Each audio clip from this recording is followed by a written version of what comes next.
یاد رکھنا، جب اللہ تعالیٰ اپنے بندے کو اس کے مطلوبہ منزل تک لے جانا چاہتا ہے تو رمضان المبارک میں ایک خفیہ نشانی پہلے دکھاتا ہے۔ میرا رب اپنے کلام قرآن میں کئی جگہ اس بات کی وضاحت کرتا ہے کہ وہ کن لوگوں کو ان کی من پسند منزل تک لے جاتا ہے، کن لوگوں کی خواہشات کی تکمیل کرتا ہے اور کن لوگوں سے ناراض ہو کر ان پر اپنی رحمت کے تمام دروازے بند کر دیتا ہے۔ رمضان میں تمہارے من پسند منزل ملنے کی پہلی اور بڑی نشانی یہ ہے کہ جب تم اپنی سوچنے کی طاقت کو بکھرنے نہیں دیتے بلکہ اپنی کمزوریوں سے آشنا ہونے لگتے ہو اور مسلسل علم اور حکمت کے ساتھ اپنے ہدف کو حاصل کرنے کی کوشش کرتے ہو تو اللہ تمہیں تمہاری مطلوبہ سمت کی طرف موڑ دیتا ہے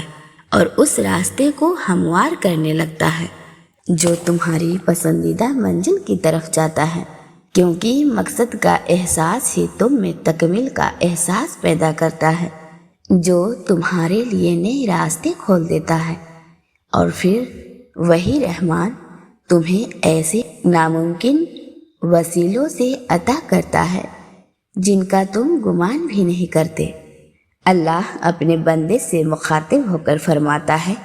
بے شک تمہارے رب کی نظر سے کچھ بھی غائب نہیں، وہ تمہارے ساتھ ہے اور عنقریب تمہیں بہترین راہ دکھائے گا۔ اگر تم چاہتے ہو کہ اللہ تمہیں تمہاری مطلوبہ منزل تک لے جائے تو ایک بات ذہن نشین کر لو، خوف سے کبھی تمہارا مستقبل نہیں بنتا بلکہ تمہارا اچھا دل اور مطمئن قلب کامیابی کے بازو ہیں، اور جو تمہیں ہر وہ مسرت عطا کرتے ہیں جس کی تم تمنا کرتے ہو۔ اور اگر تم یہ سوچ رہے ہو کہ رمضان میں اس کی کیا نشانی ہے کہ اللہ تمہیں کب تمہاری منزل تک لے جاتا ہے، تو سنو، جب تم اپنے تمام تر معاملات میں لوگوں کے ساتھ عدل اور ہمدردی کو ترجیح دینے لگتے ہو اور اپنی چاہت سے کسی کی حق تلفی نہیں کرتے تو اللہ رب العزت بھی تمہارے ساتھ بڑی بھلائی کا معاملہ کرتا ہے، کیونکہ جب تمہارا دل صاف ہوتا ہے تو اللہ خود بڑھ کر تمہارا ساتھ دیتا ہے اور تمہارے راستے میں آسانی پیدا کرتا ہے۔ ایک حدیث سے ثابت ہے کہ نبی کریم محمد صلی اللہ علیہ وآلہ وسلم نے فرمایا، جو لوگ دوسروں پر رحم کرتے ہیں رحمان ان پر رحم کرتا ہے۔ تم زمین والوں پر رحم کرو، آسمان والا تم پر رحم کرے گا۔ اور اگر تمہیں کوئی چیز طویل دعاؤں اور ذکر و اذکار کے باوجود بھی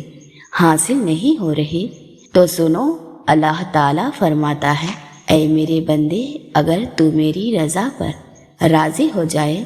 کہ اے اللہ کہ جو تو دینا چاہتا ہے میں اسی پر راضی ہوں، تو میں تجھے وہ بھی دوں گا جو تو اپنے لیے چاہتا ہے۔ اللہ قرآن میں وعدہ کرتا ہے کہ جس نے مجھے راضی کر لیا میں اسے ہر پریشانی سے نجات اور پرسکون زندگی عطا کروں گا۔ سنو، اگر اللہ نے تمہارے دل میں کسی چیز کی چاہت ڈالی ہے اور اسے پانے کی طرح تمہیں تہجد تک لے آئی ہے تو دیکھنا تم صبر کی سیڑھیاں روح سے چڑھ کر اس منزل تک پہنچو گے جو تمہاری پسندیدہ ہے۔ جب تم اپنا درد راتوں کی تنہائی میں اللہ سے بیان کرتے ہو تو وہ تمہاری لغزی سے معاف کر کے تمہارے لیے اپنی رحمت کے ایسے اسباب بناتا ہے جو تمہاری زندگی میں آہستہ آہستہ ہی صحیح مگر تمہیں ایک خوبصورت اور بہترین منزل تک لے جاتے ہیں۔ اور ایک وقت ایسا ضرور آتا ہے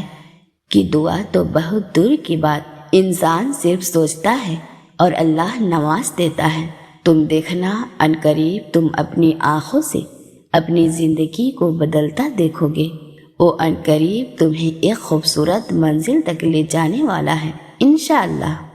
میری دلی دعا ہے کہ اللہ اس رمضان کے صدقے آپ کی پوشیدہ دعاؤں کے خوبصورت جواب دے کر آپ کے حق میں معجزہ خاص کر دے۔